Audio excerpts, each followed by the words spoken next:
Euzu billahi mineşşeytanirracim. Bismillahirrahmanirrahim. Velhamdülillahi Rabbil alemin. Esselatu vesselamu ala Resulina ve Muhammedin ve ala alihi ve sahbihi ecmain. Esselamu aleyküm ve rahmetullahi teala ve berekatuh.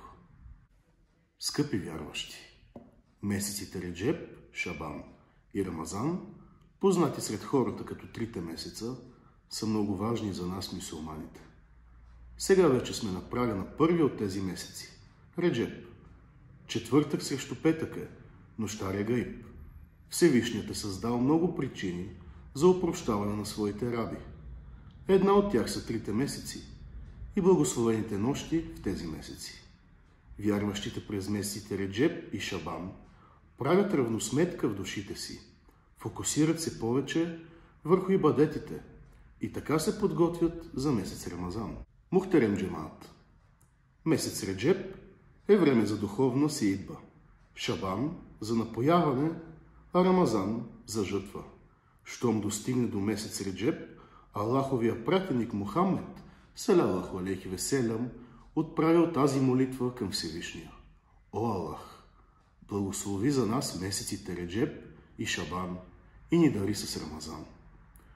Първата петъчна нощ на месец Реджеп е нощта Регаиб. Регаиб означава ценен, уважаван. Както пътните знаци ни предупреждават за опасностите по пътя, така и тези благословени нощи ни предупреждават и насочват. Духовно.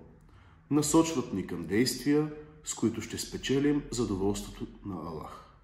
Скъпи мюсюлмани, нека да се възползваме пълноценно от тези дни, като поискаме прошка за греховете си от Всевишния Аллах, да не губим надежда от Неговата милост и благословия.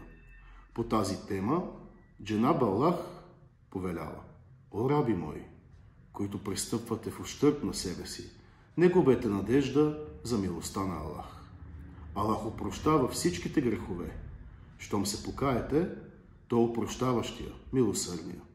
А пайгамберът салалаху алейхи веселям в един хадис казва: който се покае за греховете си и се моли за прошка, е като човек, който не е извършил грях. Това показва, че човек, ако се покае и се моли за прошка, ще бъде пречистен от греховете.